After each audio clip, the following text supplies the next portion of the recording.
तो बच्चों इस वीडियो के अंदर हम करेंगे क्लास 10th के chapter number 8 introduction to trigonometry की एक्सरसाइज 8.1 का क्वेश्चन नंबर 3।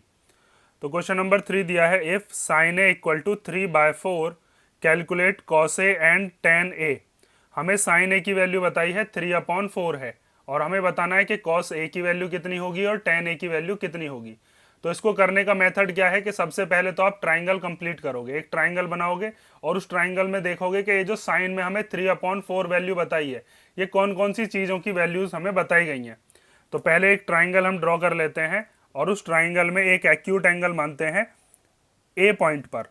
ठीक है, तो ये हमने एक ट्राइंगल ड्रॉ कर लिया और इस ट्राइंगल में ए पॉइंट आप बस वहां पर मत देना जहां पर 90 डिग्री बना हुआ है, यहां पर मत देना बस।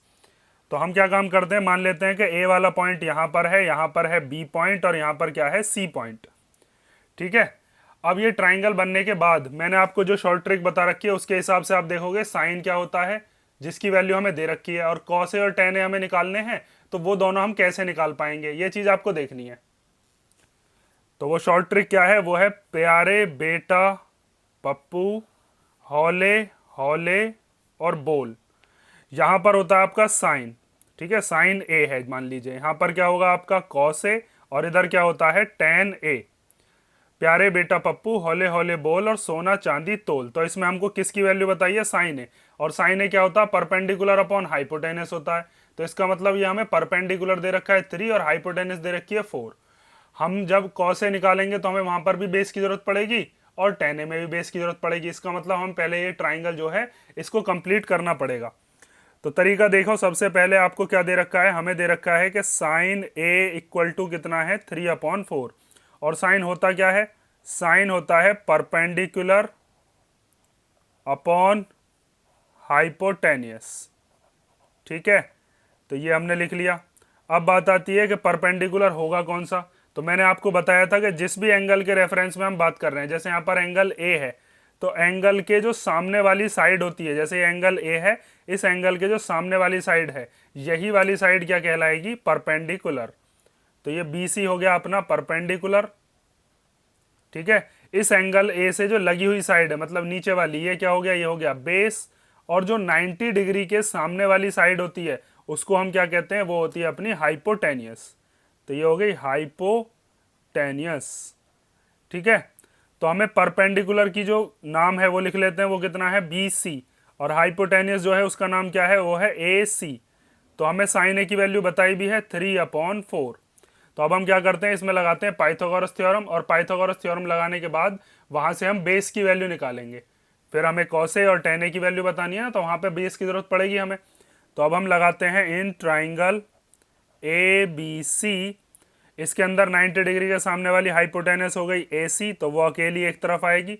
हाइपोटेनस का स्क्वायर जो बाकी के दोनों लेग्स होते हैं, मतलब बाकी की जो दोनों साइड होती हैं उनके स्क्वायर के सम के इक्वल होता है। तो यहाँ पर हम लिख देते हैं ए बी स्क्वायर और प्लस बी सी स्क्वायर। तो ए सी की वैल्यू कितनी है, यहाँ से आप कंपेयर करोगे तो ए सी हो गया कितना 4।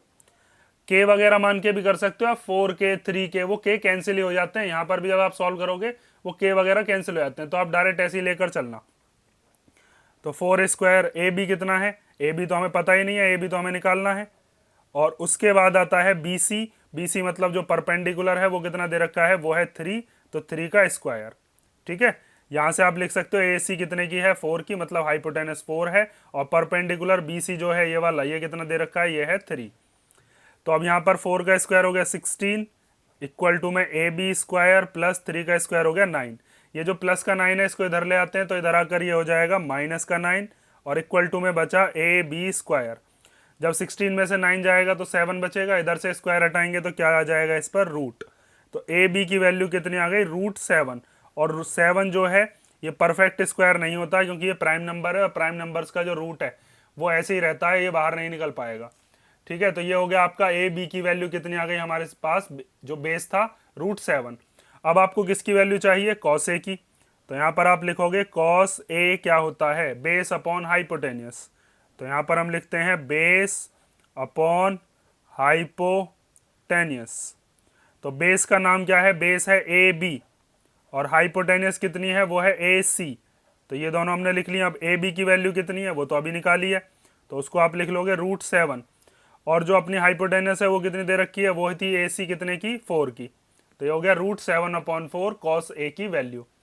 ऐसे ही अब आपको किसकी वैल्यू बतानी है, tan ए की वैल्यू। हमसे cos ए के साथ साथ tan ए भी पूछा था।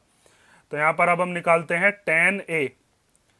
tan ए क्या होगा, tan होता है परपेंडिकुलर अपॉन बेस, तो यहाँ पर आप लिखोगे परपेंडिकुलर और अपॉन में उसके बेस। तो यहाँ पर परपेंडिकुलर देखो, ए के सामने वाला परपेंडिकुलर बताया था मैंने आपको कौन सा है, बी सी, और बेस कौन सा है, जो ए से लगी हुई साइड है, एडजेसेंट साइड, उसका नाम है ए बी। तो यहाँ पर हम बी सी की वैल्यू रख देते हैं। बी सी कितना है, बी सी है अपना 3, यहाँ पर भी मैंने आपको लिख कर दिखा रखा है, वो है 3। और ए बी मतलब ये वाली जो हमें साइड दे रखी है कितनी है, √7। तो ये tan ए की वैल्यू आ गई 3/√7।